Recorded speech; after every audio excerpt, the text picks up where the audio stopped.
Welcome to this week's edition of the Going OB Golf Podcast.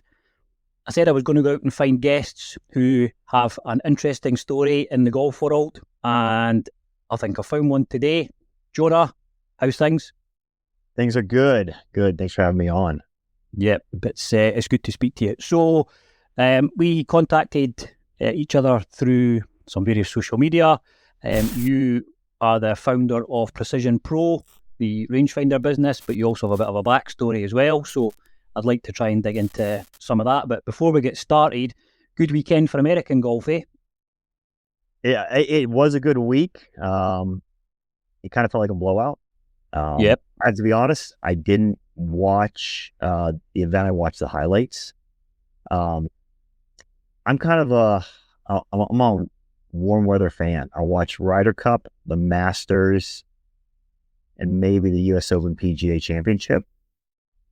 But I got 3 kids, so my weekends are taken up with kids and sports, and I don't get the leisure of watching golf in real time. A lot of it is kind of simulcast nights, 9 p.m. to midnight.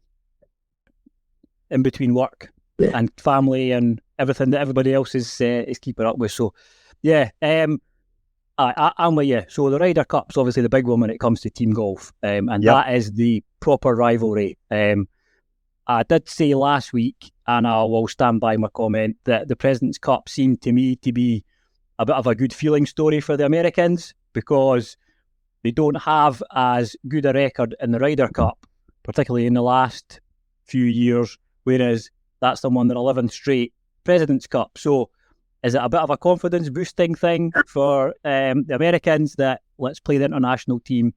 We'll be able to see how our partnerships form. It was good that you had your captain there, Keegan Bradley, so he can see kind of what the dynamics would be within a team setup, because most of that team, I would assume, would be the team that he'll take to the Ryder Cup. But yeah, it was a bit of a blowout, and from a viewing spectacle, I think the internationals tried to make a bit of a game of it, but it's just the Americans are too strong. So I guess the question is, will Keegan play in the Ryder Cup? I think he will, but I think it'll be an ego thing for him. Now, I like Keegan Bradley. I want to say that right off the bat.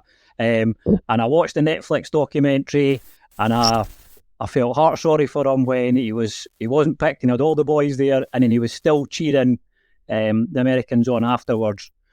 I think to prove a point, he will play, but I don't think it's the right choice to play. I think you need to put the best players out there that are playing the best at that time. I mean, golf's such a streaky sport. Yep. Right? If they're playing well, put the best guys out there that can perform. Who cares who they are and what tour they play on, right? Yeah. I mean, if Bryson's playing the best, or Koepka, bring him over. Let him play. Yep. Which I know is a new change that just came out a couple weeks ago. So, listen, I think it'd be a great story to tell. Netflix season 4. Keegan is the captain.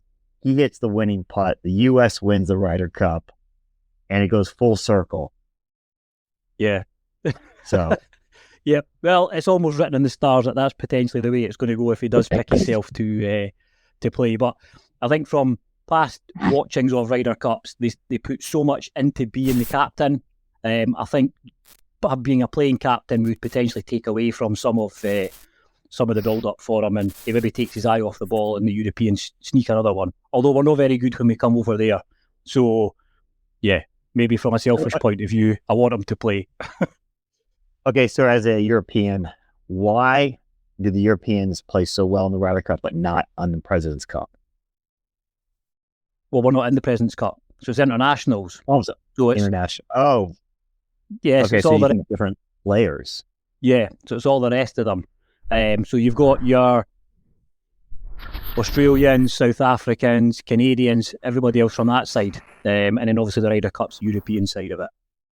So the European has a stronger, yes, set they of team. they reckon it's the bond of the Europeans is what carries us through. So, like Sir Bob McIntyre, who went over and played in the States last year, he was speaking about It's very different. And the European ones, they all eat meat for dinner together. They've all got groups of pals that they hang about when you go over to America, it's quite kind of singular and you're on your own. So, I think it's just the camaraderie of the European tour and the team that gives us a bit more of an advantage. That and analytics. Analytics are apparently massive, and that's what won us the Ryder Cup last year. Molinari's analytics. So on analytics, then I am a bit of a gearhead and a gadget head. So when you reached out and said I have a product and I'd like to speak to you about it, rangefinders. Talk to me about rangefinders. So I probably know more about a Class 1 rangefinder, which is our category, than I ever thought I would. So listen, rangefinders have been around for the last 20 some years. We've seen things really take off when kind of 2016, 17, when the USGA changed the rules in terms of you can use a slope with you're able to turn it off.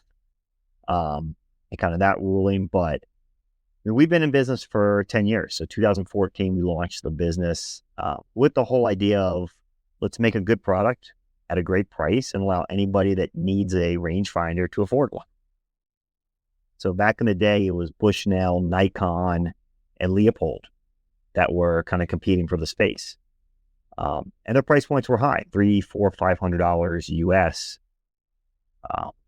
And there wasn't much competition sub $300. So that was kind of our whole mantra of how do we start a business, come to market and see if we can make it successful. So we launched a $200 rangefinder back in 2014. The first 2 weeks we were in market, we sold out. We'd made more money in 2 weeks than we had in 6 months of our previous business. So we knew that was kind of the aha moment of we're doing something right. Let's, again, next steps. How do we make it better? And how do we progress and evolve and be a leader in this space? So that's kind of the quick backstory and how we kind of got started. And it's just grown from there, yeah? It's grown from there. We didn't bring on any outside capital. So it was all seed funding, kind of self-financed. So listen, the first 3 years are tough. Any inventory-rich business, doesn't matter what you're selling, you got to make a product for $1, you got to flip it and turn it and sell for $2 or $3. You got to invest in inventory, you have to manage that inventory. If you have a product that's not selling, well, you're in trouble because you don't have excess capital just to throw into something that's not generating revenue for you. And if you're not making money on it, you can't buy more inventory, you can't invest in marketing, you can't invest in new products. I'd say the first 12 months are the hardest. After that, the first 3 to 4 years are going to be the turning point of, can this be successful? Where if you're, I'm teaching golf lessons, right? There's no inventory there, right? I'm charging $50 to $100 per hour. So it's a much different business. A lot of inventory heavy businesses don't always succeed because you make the wrong decisions on what you're going to make, what you're going to sell, your manufacturing, your inventory, and kind of managing that for the first kind of infancy of the business is very tough. Yeah. And you've obviously got to take the gamble, haven't you? So as you're saying, you've got to make an outlay. You've identified that there is a market for, I'm going to say cheaper rangefinders, but certainly the quality of your product is not cheap. So you are offering a high quality product at a cheaper price than what your competitors are doing, but there's still an element of risk there that you're going to outlay, and you might then not recoup on those sales. Yeah, it's especially when you place your first PO for $50,000 and it takes you 30 days to get that inventory. Well, what are you going to do? So when we got started, we placed the order. We were waiting for the order to ship. We just started cold calling customers on the West Coast. Your pro shop, your off course, your green grass, your anybody we knew. And hey, we got a great product. It's $199 retail. It's $125 wholesale. How many do you want? And we sold out. Because we had positioned ourselves as a value brand to launch, right? And so that's kind of the market we wanted to start in because we couldn't compete at the higher price point. We didn't have a good product back then that could be a $3 or $4 price point. So this was kind of the MVP of let's make sure this makes sense. This works. We're doing everything right. We can fulfill the orders that we get in. So when we started, we were really B2B, right? Your pro shops, your golf courses. We then launched our kind of Amazon direct consumer channels. Went to the PGA show, started really growing. But it wasn't until probably 2017, 18, so probably 4 years after the business launched, that things really started to kind of grow through all our big box channels, your Dick's Sporting Goods, your Galaxy, your PG Superstore, Worldwide Golf, international customers. So that's across Europe, Australia, New Zealand. And then we also started making things that were unique and different, that were differentiating our products in the market, which we could demand higher prices. But the biggest turning point was COVID. So I remember when COVID hit, we had about $1 million in inventory sitting in our warehouses across the country in Amazon. It was May 19th. I got back from a trip and basically the world shut down that next day. And we had all this inventory. Yep. And my partner and I talked and said, like, we're going to have to lay people off. We're going to have to shut down. Like, we're done. Like, we have all this money laid up in inventory. Well, the thing we didn't expect was that the only thing you could do here in the US was play golf. And single store was closed. So the only place you could buy a golf product was on Amazon or our website. In the next 30 days, we sold through every single thing we had and made more money than we had in 6 months previously. One of the only good luck stories or good work stories coming out of COVID. Everybody else's business is going under. So, no, that's brilliant. Yeah. Again, it was luck. Like, if this was in November or September, we wouldn't have been in the same position. Our season here in the US kicks off in April. So we didn't have all the inventory on hand in March, knowing that things are going to kick off around Masters. For retailers, for consumers, golf season really kicks off. So then we ran into the second issue of we sold everything. Our factories are still closed. We can't get anything else in. So there's definitely a lag between, again, the COVID bump and then getting more inventory. But I mean, COVID basically doubled our sales in the span of 12 months. Crazy. So what did you do from there then? You've had to go out and get more inventory, or is this where a product development comes in, or what we're doing from there? So typically we're in a 12 to 24 month product development. So right now we finished our planning for 2025-26, and that planning was done about 6 months ago. We'll look mid 2025 and start thinking about what's going to come out in 2026 or 2027. Because once we do all of our planning, manufacturing, molding, testing, it's 12 months. So we really think long term. Here's the good part about our business. We're very SKU light. We have 5 SKUs that make up our business. So it's very easy to manage, where if you're talking about apparel brand or even a golf glove company, you have 5 SKUs with different colors, different sizes in both right and left-handed. You may have 50 SKUs.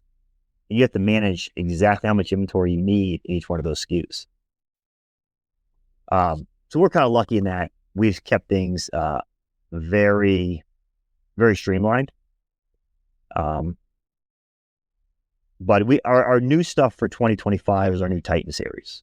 So it's the new Titan Elite rangefinder, the Titan Slope rangefinder, metal shells, magnesium alloy, waterproof, slope, GPS, Bluetooth, some really cool features. That really kind of set us apart.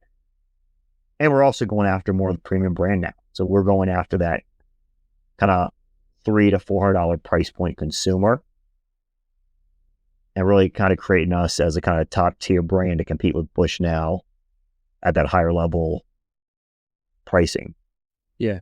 Well, I'll be honest with you, I was never a rangefinder guy before. My golf handicap 18, right? So I've been playing for about 30 odd years, started at 28 and I managed to get myself down to 18. So my golfer ability sometimes leaves a lot to be desired, but I'm mad keen, right? And I'll go and buy equipment and I try it and then I'm like, oh, that's not the right one for me. So I swap it over and I try something else. So rangefinders to me were, no, this is for the better players that are taking on pins and are, shooting for pins. As an 18 handicap, I should just be going for middles of greens and backs of greens. So I've used various apps, bits and pieces like that, but never ever a rangefinder. So when you reached out and said, I've got this product, would you consider having a chat about it? And you've been good enough to send me one through. It's this one here. It's the NX10 that I've got, and I've got the John Daly clip on. Yeah, there you go. These are really cool to be perfectly honest with you. The fact you can chop and change them as well, I really like. So I've tried it out the last couple of rounds. We're getting to the end of the kind of golf season in Scotland. I have tried it out. It's not just for a high handicap, a low handicap golfer now. It is making me think a bit more about what I'm doing off the tee by shooting to where trees are. And I played with one of my pals on Saturday, and we're at a course where we've got the luxury to just go up and have a bit of a practice. So Derek's relatively new to the game. He's just getting started. What we did was we worked out using the rangefinder what 100 yards were, and we worked our way back from there. How many shots can we get close from there? And then we were like, right, now we know this club is your 100-yard club. We then played a couple of the holes that I've got the dog legs, whereas before I would just be bang it off the tee, and that's in the middle of the fairway, and then I'll deal with what I've got. Have a look at whatever app or watch I'm using to find the front, middle, and the back, and we'll kind of go from there. But with the rangefinder, it did give me more distances to look at. So that front bunker the front of the green's 120, but that bunker's like a bit on the green, a bit at the back of it. So I need to find something that's going to get me over there to then land, potential for the runouts and stuff. So, I'm fully on board with the fact that it is not a low handicap, elite type thing to have. It helps everybody. So I hear this a lot from people. I'm a mid, higher handicap. I'm not that good. Well, it's not about being good because we're all going to improve if we keep playing. It's about game management and understanding what the number is. You still got to hit the shot. Yeah. But it's you're trusting the number. Hey, it's 152 to the pin. It's 136 to the front. I know exactly where I want to land. And you can pick the club to hit that shot and you're confident with it. And I hear this from people all the time. Hey, I'm not too good. I use GPS. Well, here's the issue with GPS. GPS is accurate within 5 yards 80% of the time. So if the middle of the green is 145, all right, okay, well, that could be 145, that could be 140, that could be 150. For the average, for most golfers, that's 1 to 2 clubs based on the wind and elevation changes. So our whole thing is we want to make sure people have confidence in the number they shoot, whether it's a slope number or it's your actual yardage, so they can go and play golf and not think about it. If you get a flyer, that's on you, right?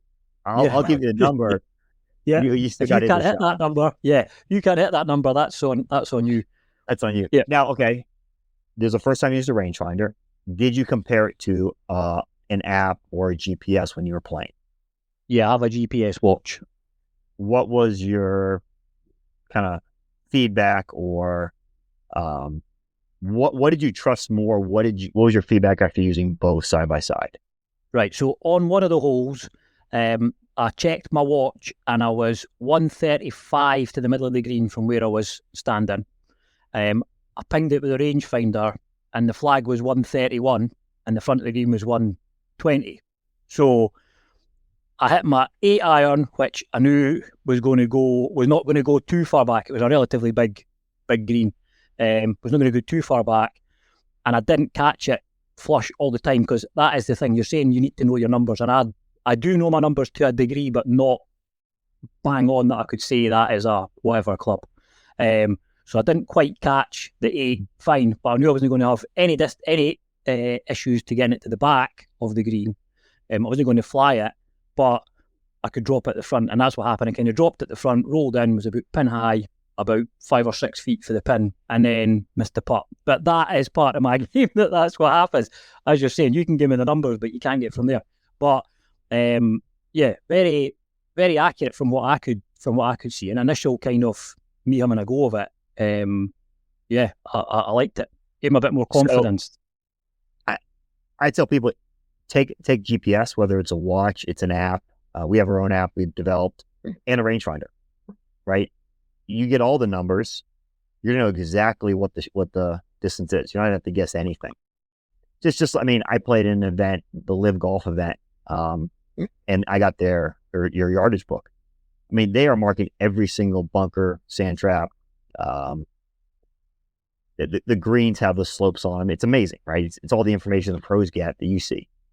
But again, I think that for most, there's no one's ever going to say that's too much information for me, right? What is to the front, middle, back? What is to the pin, the slope?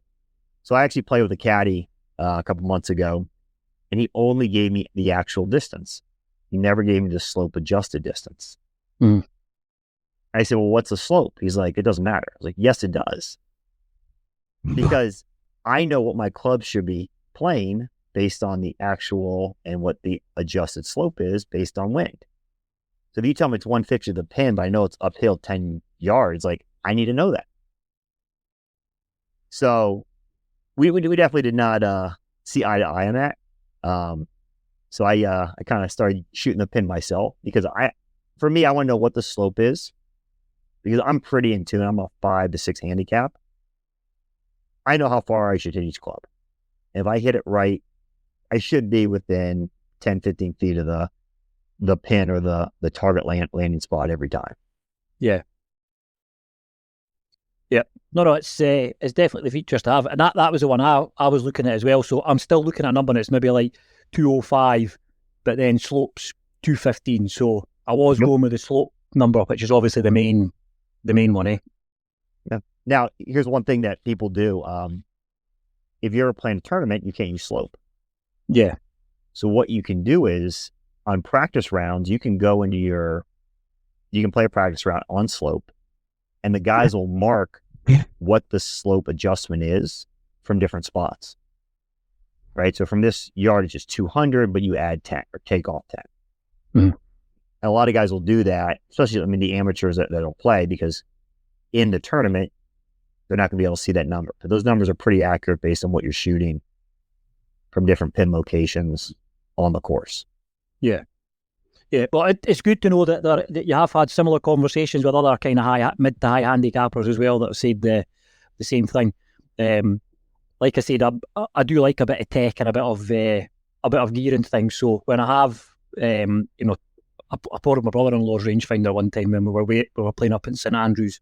So I borrowed his rangefinder, and I think I only used it once because I was like, I don't quite know what I'm doing here, and it was a cheapy 50 quid one he'd bought off of Amazon just to have. My hand shaking all over the place. At least the one that you've got was dead. Get it online with a pin, press it, you get the vibrate, it locks on, and the numbers are coming up solid. So really, really easy to use. That was what kind of put me off as well, because I'm like, I don't really want to be sitting here taking 4 or 5 minutes or however long it takes. That's a bit of an exaggeration, but taking some time to try and get a distance to a pin that I'm never going to be able to hit. Whereas at least I could go, right, that looks like this or this what my watch is saying. Ding, that's what the exact number is by pinging it with a laser. Right, could get the club and go. So that was the other thing I was worried about. Oh, I'm going to be held up and then I'm not going to be able to, my game's not going to be able to back up the equipment that I'm using. But that's just an issue I have. So we'll talk about that. There have been a lot of inexpensive rangefinders that have come to the market, and they happened after COVID. So what's happening is a lot of Asian companies are seeing the opportunity on Amazon to launch products, and they don't care about quality. They don't care about building a brand. They just care about exporting as much as they can out of China into Amazon. And us consumers are going to buy the cheapest thing, right? Because that's what that's what we care about necessarily. So you get a lot of products out there that aren't great quality. But when I talk to people, I say, well, why did you buy it? Well, it's $50. If I lose it, I don't care. I'll buy another one. Versus spending 200, 300, 400. But one thing we've actually seen is that since we've launched our higher end price point products, they have a 3-year warranty, they're waterproof, great build. We're seeing a lot of people spend more money to buy up, right? So they'll buy the $400 product because of the features and the benefits and the build.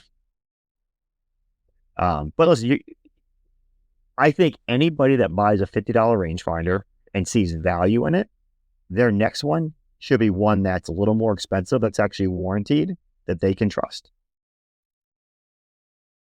Because it's all, we did this survey once and we asked people, would you rather take a wedge out of your bag or take the rangefinder out of your bag? 80% of people say they'd rather take the wedge out of their bag and keep the rangefinder. Because it's essentially like it should be your 14th club. Like, Yeah. you got to know your number. Yep. And what you can hit.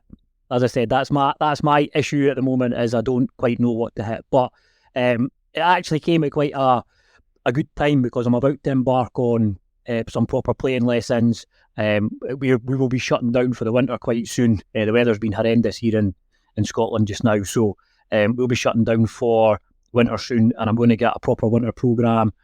I'm going to learn to use the clubs I've got to hit them properly. I'm going to use the tech that I've now got to use that properly to try to make a serious dent in the handicap next year, because I do that every year.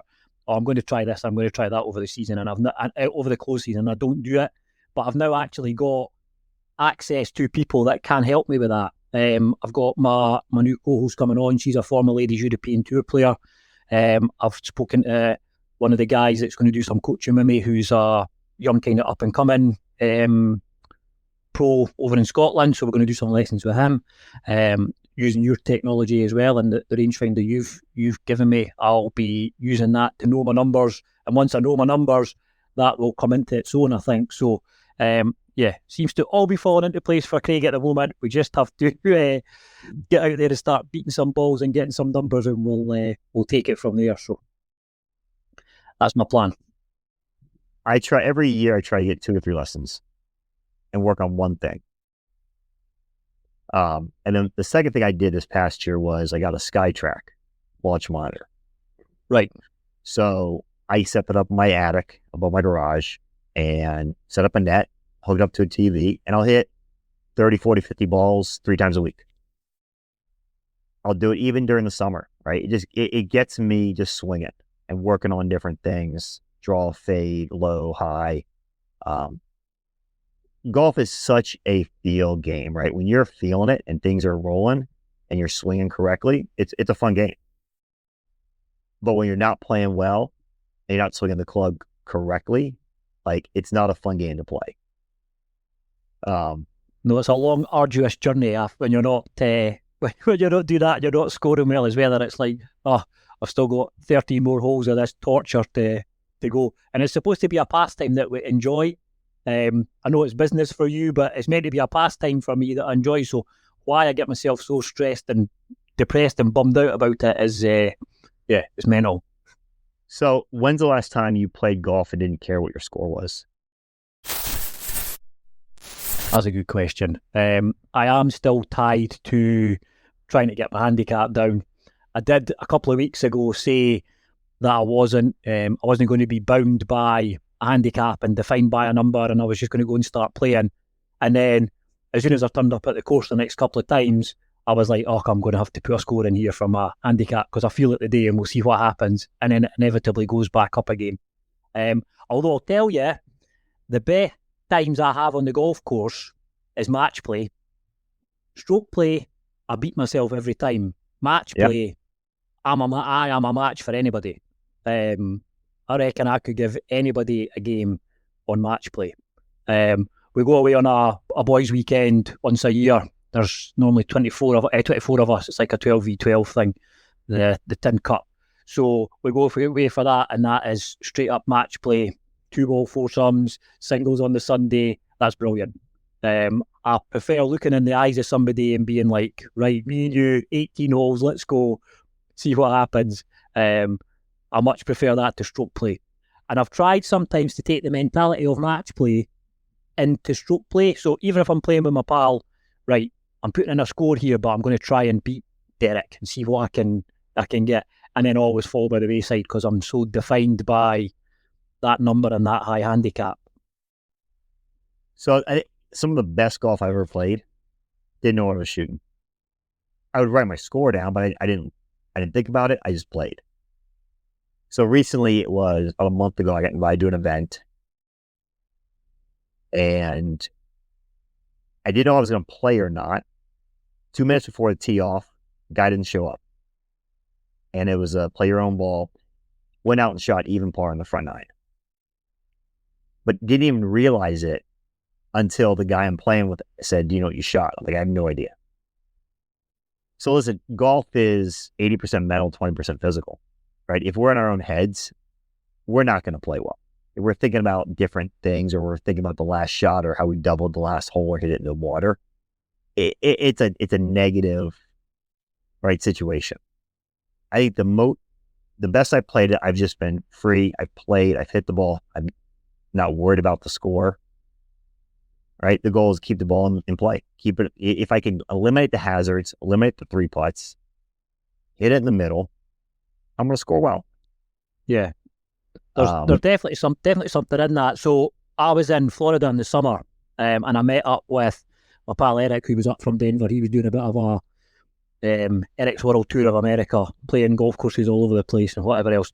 So he was doing he's a retired a disabled veteran. So he was doing a challenge where he was trying to play 100 holes in a day. So he'd managed to arrange for this golf course to let him come on. He was playing with the owner of the course, and they were going round. So myself, my father-in-law, we went up to kind of support him, and we went and played with him. Now, we were in the buggies. He had the speaker on, which I know you guys do a speaker, so we can quickly discuss that, because I definitely think that needs to be introduced in Europe. That is a very American thing that tends not to happen over here. But we had the tunes on. We were rapid round the course. I think we did the 18 in like 2 hours, or just under the 2 hours, and that was for like 3 or 4 of us playing. And that was tee in the ground, hit the ball, jump in the buggy, move to the next one. So I wasn't thinking about what I was doing, but I think I was probably 6 or 7 over, maybe, for the like the 14, 15 holes that we joined in and played, which was good for me. And that was just because put the ball down, whack it, jump in the car, we're listening to Luke Combs or somebody as we're trundling up to my ball, back out, do the same thing again. So you're right. I think zoning out and focusing on something that's not the last shot you've just hit or the next shot you're going to have to hit definitely frees you up to go and play some good golf. Yeah. So talk about music. We do not sell our speakers in Europe, and it's because people don't. Music is not the thing in a lot of our European markets. Yeah. Right. It's a big thing here in the U.S. and Canada. But I'll walk or I'll ride. I'll bring my speaker. Right. I love listening to music. I'm not going crazy with it. I'm not obnoxious. It's for me and not for the group next to me. Yeah. But I went to my first live event 2 weeks ago in Dallas. I've never been to one. Have you been to one? No. I was trying to go to the one in London this year, but I never made it. So people have feelings about live and how it came to be and paying your players, which, okay, that's fine. Outside of that, they run a good event. The food was reasonably priced. They had food trucks. They had a great kids area. They had lots to do, even if you weren't super into golf. The music brought everything together. There was music on every tee box, on every green. And it was, I would consider it house music, but it was really well done. But when you have music, it just frees up everything, right? It's just it's a fun environment to be around. People are more relaxed. Like, they're asking you to be quiet. Well, there's music blaring in the background. What the hell do you want me to do? Like, yeah. So I would say anybody can go to a live event, go to it. You may not, again, love what they're doing, but it's just a fun event to be at. You could see all the guys, all the players are relaxed. I was on the tee box. I was the first hole, I was watching Brooks Koepka. I know all the players talk about music. He got up to the tee box, the music went silent. And as he took his backswing, they turned it on and it was loud, hit a beautiful shot down the middle, and just like smiled and walked off. It's a different vibe than you would see at a PGA event or any of the current kind of LPGA events that they're currently hosting. So yeah, I think what I've noticed from we do come to the States quite a bit, so I have played quite a bit of golf out in the States, and it's just a different atmosphere. Like courses over here, there is a stuffy, traditional, this isn't the way golf should be played type vibe in a lot of these courses. So yeah, if you had Oasis blasting over the fairways while you're trying to hit a ball or somebody's putting, it's just not the done thing. Whereas I think it's largely accepted over where you guys are. Like I said, we played that event with them. There was 3 different guys in 3 different carts, and everybody had their own music, either off their phones or a wee speaker or whatever else. It was just it's a more relaxed vibe over there, and you can do those type of things. I'm fortunate enough. The club I'm at, it's a privately owned club. There's a very small membership as well, so we do sometimes go out. Somebody puts some music on the phone, and you just kind of go and swing a club, which is ultimately what golf should be, particularly for non-pros like myself. Like it's just the way it should be. It's meant to be a fun pastime. if you're not having fun, why do it? Exactly. I think that's, the mantra for life, right? If you don't like your job, why are you doing it? You're doing it to get paid, but you're only going to do it for so long. Music makes everything better. That's my belief, right? I don't like the quiet. I'm at home, I'm in the car, like, hey, I go to baseball practice with my kids. I turn music on. I think it's something that's going to change the kind of perception of golf. Now, you talk about stuck up. We have some stuck up golf courses here in the U.S. Right? There are some like, you can't use your phone on the course. You have to take your hat off when you go to certain places. No women in the club. There are some places that I'll play because they're nice. The place down the street from me, near my office, it's 2 miles away. I can wear a t-shirt, wear shorts. I could walk in sandals if I wanted. And they do not care, right? Yeah. As long as you play is good, like, you're not destroying the course, like, yeah, they're good. You pay them, like, they're good. Like, and then that's what makes golf fun.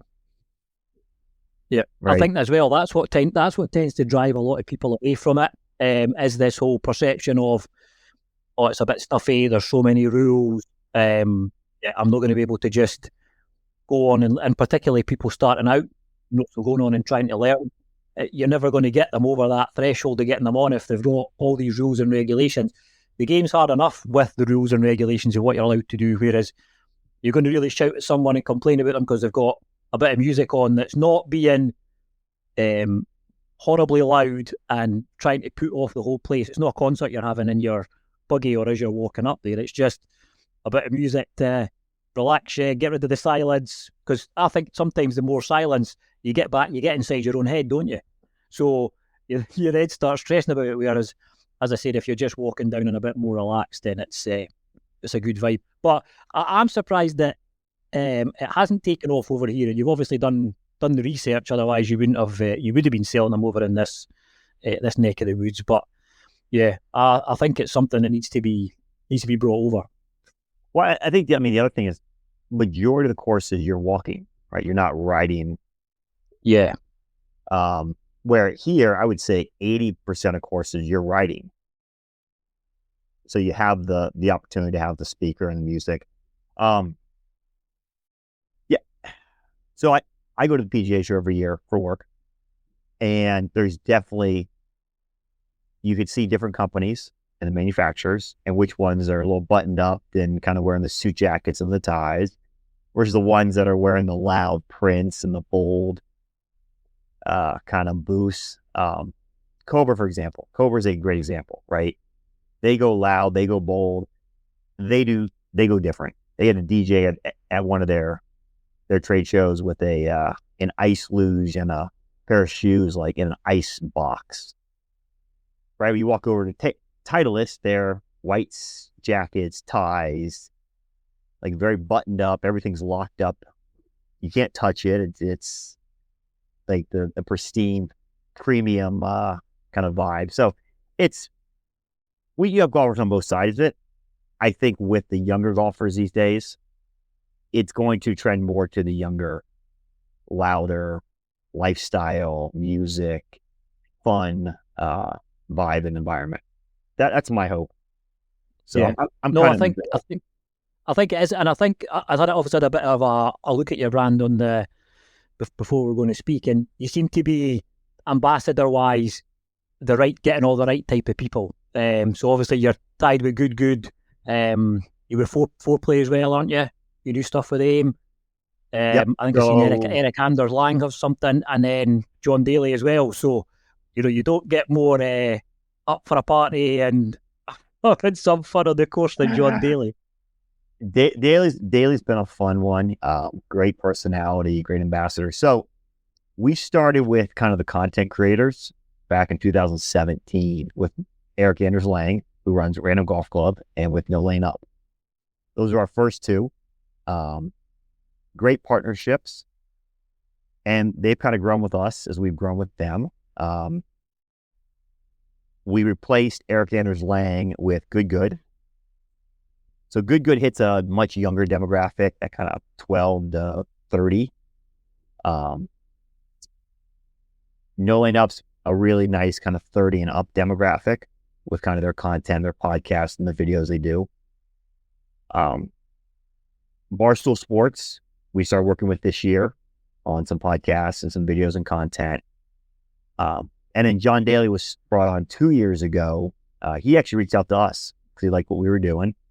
And we decided to do some custom rangefinders for him and his son for the PNC and kind of expand the relationship. But if you talk about the everyday good old boy golfer, he is who he is. He's true to himself.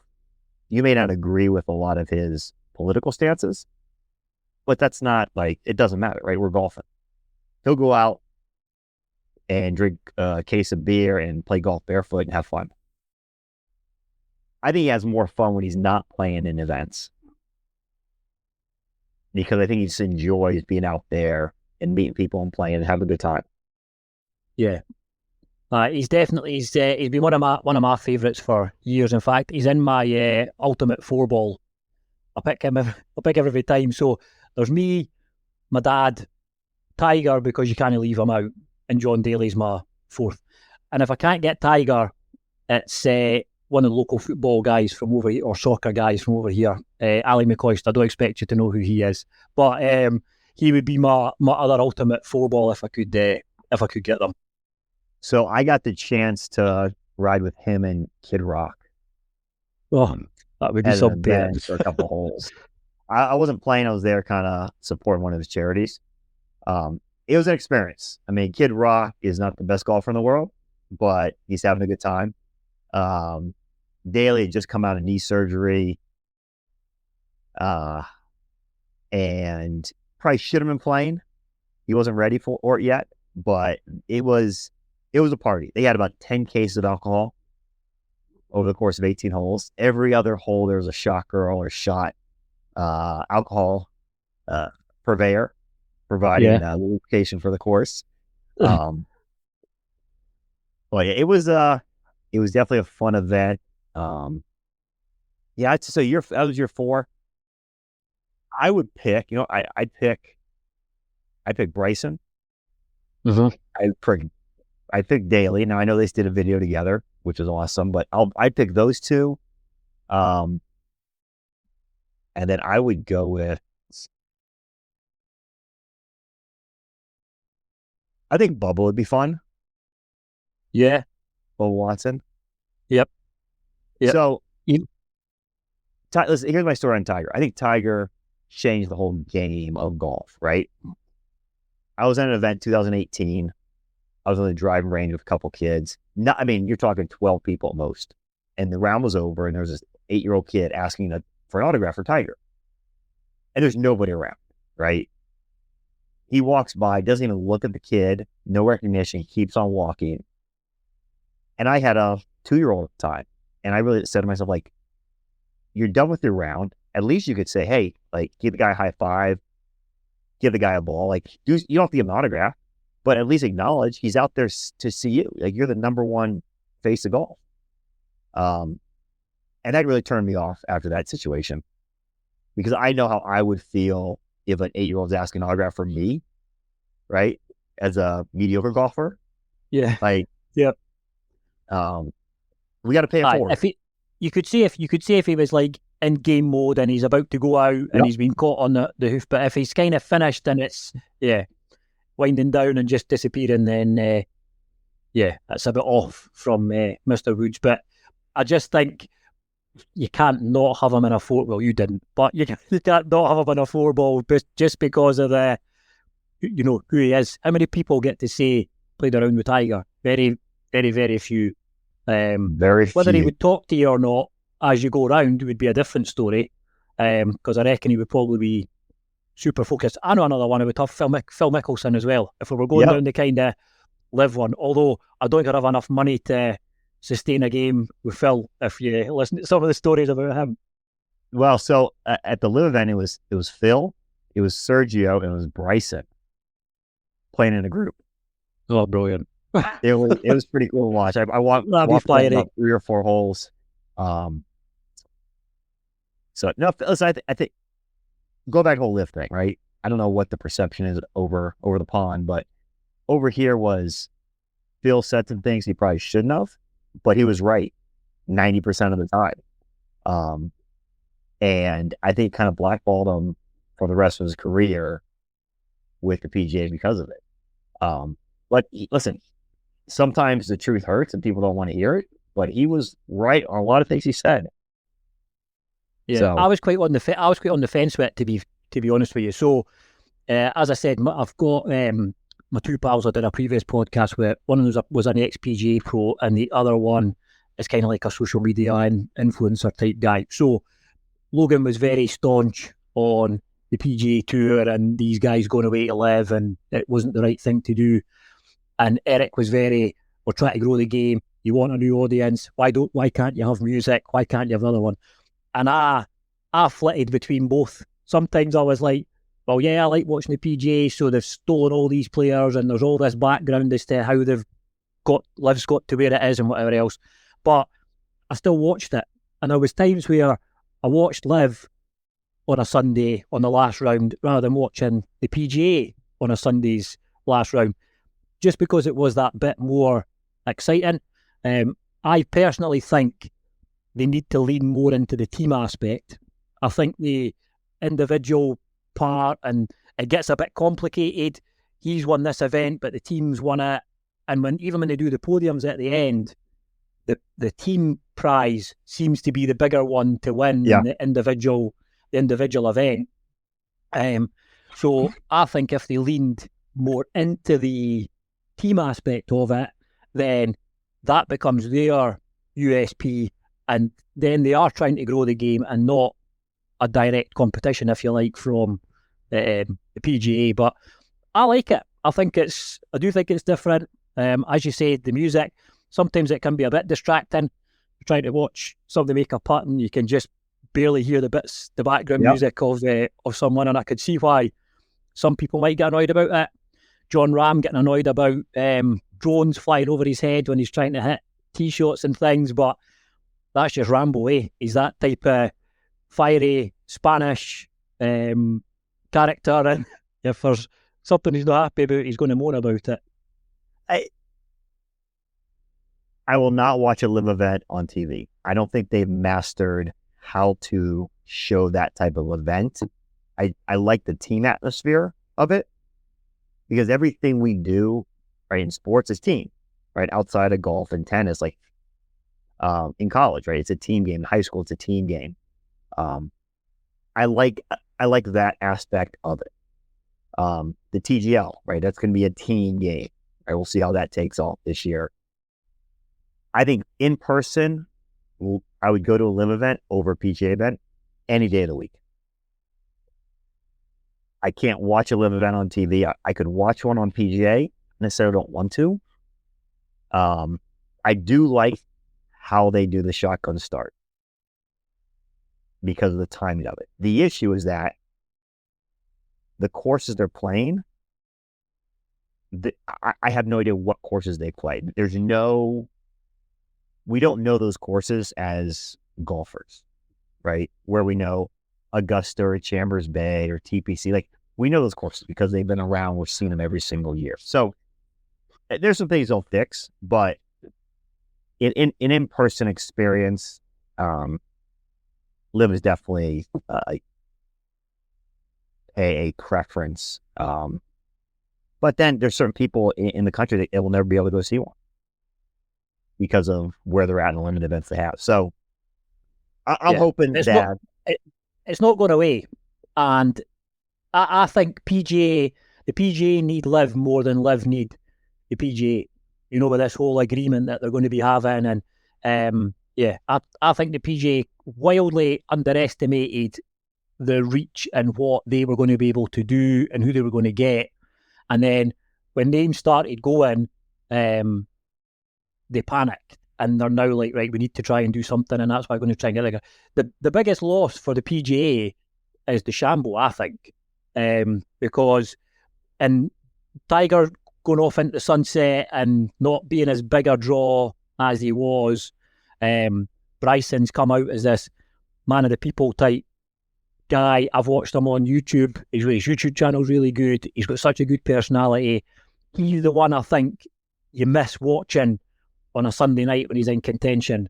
And when he does the live ones, because it's only on kind of YouTube or on the app, you're not really seeing him as much. So when he does pop up on like the British Open and he pops up on the US and stuff, you're like, oh, I forgot Bryson was there and was playing quite good golf. Because you've not seen him for a while. No, John Rahm said this. I mean, you are not relevant except 4 times a year when you're on lit, right? Yeah. The Masters, the majors. So here's the thing. I don't think Bryson would be the person he is today if he didn't move to live. So when he moved to live, he started doing the YouTube stuff. I don't know if he would have done that if he stayed on the PGA. Mm. So he became more of a everyday kind of personality that we can connect with. So PGA owns your media rights. Would they have prevented you from, would have gone out and done this on his own and built this if it wasn't for moving to live? I don't know. I think, again, the YouTube, the content, the Instagram stuff, doesn't matter what sport you're in. I think that is going to help connect you with your fans. So it's, I would love to see a PGA event with music, a Ryder Cup PGA event versus live players with music at Augusta. Yeah. That's my wish list right there. That's your wish list. Yep. I was about to ask you what crazy things on your bucket list, but that's potentially could be one of them if you came up with that event. That would be a bucket list event. That would be. I don't think Augusta would never go for it. PGA would never go for it. But so my bucket list, my top 3 bucket list. So Bandon Dunes is number 1. Uh-huh. My partner and my team was out there twice. I couldn't go out because 1, COVID, and number 2, I got hurt. So my partner's gone out to Bandon Dunes twice already. I've never gone. So that's number 1 on my bucket list. Number 2, St. Andrews. I got to play there. Number 3 is Augusta. Yeah. So yeah, I'm St. Andrews, Augusta, probably Pebble would be my 3, I think. I played Bay Hill last year, 2 years ago, when we were over. So that was a great experience getting to play Bay Hill. But yeah, they'd be my other ones. But yeah, even living in Scotland all my life, still never played the Old Course. It's just a very difficult course to get on. Yep, I've They heard used to that. have this thing where you had to go at stupid o'clock in the morning and sit outside and wait for your slot. And then you maybe didn't get picked.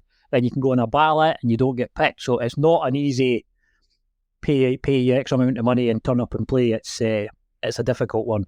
But it's really weird because you can just go up and walk about it. You can take your dog for a walk. Yeah. And walk about the course and stand on the Swilcan Bridge and get your picture taken. Yet to try and hit a golf ball, you're having to give like your left leg to get a game on there. Do they have people walking the course, security? No, I think it's just kind of they'll know who's all out, and majority of people take caddies, so it kind of self-polices. Got it. Okay. But yeah, I think it's just one of these unwritten rules as well, is that you don't go on the course with a club, or it's part of the traditions. Traditions. I think now the one that I did play, I played Tory in 2018. The course was amazing in terms of the visuals. It was a very boring course in terms of the architecture, but playing on the beach, right over the cliffs was amazing. But it's a very boring back and forth course. Not much elevation changes. But that was one. But I try to. So one thing I do is I keep a scorecard of every new course I play. Just so I can again physically remember it, but also have a record of kind of where I played at. And I'm lucky again. We're in the industry. We have to play a lot of really cool courses all over the country. So that's the benefit for being in this golf industry, is that we support a lot of the PGA events and PGA members. So it's reciprocated. It is. So yeah, that's the good part. Outside of just again, I'm in golf. I get to do this. I've been doing this for 10 years. I love every single day. I love the team I work with. All our partners. I mean, at the end of the day, we could not be successful if we couldn't make a great product and have great customers. That's what really kind of drives me every day. My 9-year-old asks, what do I do? Right? So all I talk about is rangefinders. Yeah. I sell rangefinders. But no, listen, you're building relationship with courses and players, and we all can play better golf. Right? I mean, that's the goal. Yeah. That one day golf, it's gonna be a perfect game. We're gonna remember it for the rest of our lives, and that's the one that keeps you coming back. There you go. Yeah, the one that's what keeps you coming back. Yeah. So you touched on very quickly there. You've obviously been in the industry for 10 years, but this isn't your first business, is it? You said at the start, maybe before we started recording, that you got in at 28. I don't want to take up too much more of your time, but just a quick rundown of some of the other stuff that you're involved with. Yeah, so I was working for a company right out of school, and I said I'm going to start my own business before I turn 30. So I was 29. I quit my job and opened up an internet marketing company, basically going in consulting with other companies on digital marketing. So this was back in 2008, 9, 10. That is when internet marketing was really kind of taken off. So I had the luxury to be in a digital marketing firm for 9 years, learn it, and then I went out and kind of started consulting with people. So it was a service-oriented business. Working with all different types of clients, the small mom and pop resort to big companies like Jamba Juice, Luna Bar, some CPG companies. Bundled that with launching my own kind of e-commerce website. So we were running kind of e-commerce deals and for kind of the green industry. So let's say, think about Amazon, but for green products, healthy products. So we did that for 5 years. And then this is kind of the third kind of the next step. And it was a very I got into golf completely random. I met my business partner at a bar. We started playing golf. He was an ex-PGA pro and didn't want to be in the industry anymore because of the hours. And he said, "Pay sucks unless you're a head pro." So we kind of put this plan together how to start a golf company. So we started out with training aids. It morphed into rangefinders, and that's kind of been the roadmap of where we've kind of taken it. So we do rangefinder speakers. We have a GPS app. We do smart products. So we want to do this category really well and do it better than anybody else. And we're not going to branch out and do things that don't kind of support the golf technology side. So we're saying there's still a long way to go with that, and it changes all the time. So I suppose it's just keeping ahead of the curve in the competition really as to how far you can go with it. Cool. We reinvent ourselves every 3 to 5 years as a business, right? So we've done our second iteration. What's the next 3 to 5 years going to look like? But we want to stay very focused on the technology side, bringing something to the market that we would use as golfers, right? Mm-hmm. Myself, my partner, my team. Like, the biggest thing is everybody on our team plays golf. You could be a 1 handicap, you could be a 20 handicap, but making sure that if we bring a product to market, it's something we believe in. We would buy it as consumers. We want to support it and provide customer service like we were the ones buying the product. And hopefully that translates into kind of the feedback from our consumers and people that use our products. Good. Well, it's been really good to speak to you. Where can people buy the product? So I know you managed to get me one shipped from Europe. Where's the best place to buy the product? Yeah, so in Europe we have some distributors over in the Netherlands, Sweden. We have someone in Slovakia, in Italy and France. So the European market is a little bit tougher because it is so segmented, especially with Brexit. In the US, our website, precisionprogolf.com, Amazon, we have all the big box retailers. So you're talking about Worldwide Golf, Dick's, Galaxy, PG Superstore. But if you're in a certain market in Europe and you want our product, you send us an email. We'll connect you with the right person to buy that product from. Cool. And you obviously do direct to consumer as well. So any listeners can go on, buy on the website, drop you an email, let you know where they are, and you can make that happen. Yeah. Yep. So we actually don't ship across. We don't cross border ship. We're not going to ship from the US to Europe. It's not worth our time or the duties you have to pay. So we try to say everything within market. So we ship direct in the US and Canada, but every other market we have a partner that does our shipping and does our fulfillment. So yeah, if you go on our website, precisionprogolf.com, you send us an email, we'll connect you with the right person in every market, whether it's in Europe, Australia, New Zealand, South America. Perfect. Well, Jonah, it was really good to speak to you, and you're more than welcome to come back on again if you have any other products that you're about to launch, or if you decide that, yes, the UK does need speakers, by all means get back in touch with me, and we can see what we can do from this side. But it was really good to speak to you, and I appreciate you taking the time. I know we had a date set up before, and there was family things, so that got put back a wee bit, but I do appreciate you working with me. So, and I will keep you posted on how this handicap goes, and hopefully it'll start plummeting. And if that happens because I know my numbers, then I'll keep you updated. I will say, don't worry about the handicap so much. If you're playing good golf, your handicap will go down. Okay, last question for you. Do you track fairways and greens in regulation? Yes, I have. My watch does that tracking for me. So I use a product called ShotScope as well, which has the tracking tags in the tops of the clubs, and I use the watch from there. So I do track that. I've had an interview with one of the guys from ShotScope, and they explained to me how to use it a bit better.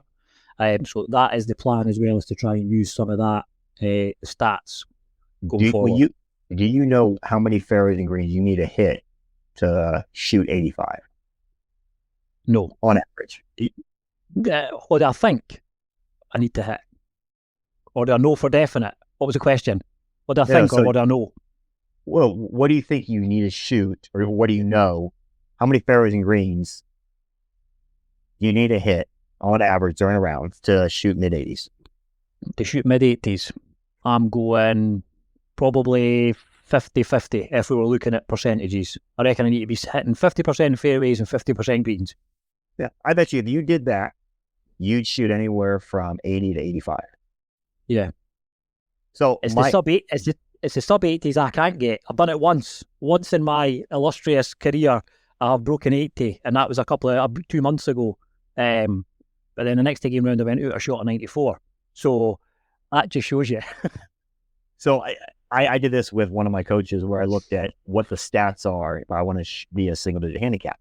I used to be a 15, and every year I got down and down. I'm probably the lowest I've ever been at 4 or 5. I know if I hit at least 50% fairways, 50% green to regulation, and everything stays in play, I will shoot anywhere from 78 to 82 consistently.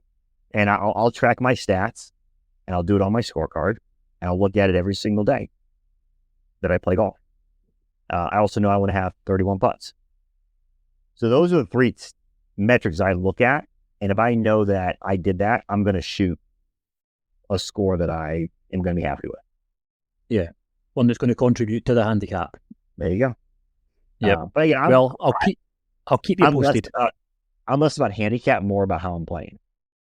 Yeah. Well, that's the thing. Sometimes I'll stand over a ball and I'm like, I don't know where this is going. So honestly, we could do a whole other podcast on what goes on between my ears when I'm trying to play golf. It's just, madness. I could write a book, as my old gran would have said. You could write a book, but yeah, that's a conversation for another day. But I will definitely keep you posted. And as I said, you're more than welcome to come back on again. Any stories you've got, or like I said, any product launches or stuff that you're looking to do, then give me a shout. All right. Awesome. All right, sir. I appreciate it. Perfect. Good to speak to you, Jonah. Cheers. All right. Have a great one. Thank you, sir. Bye.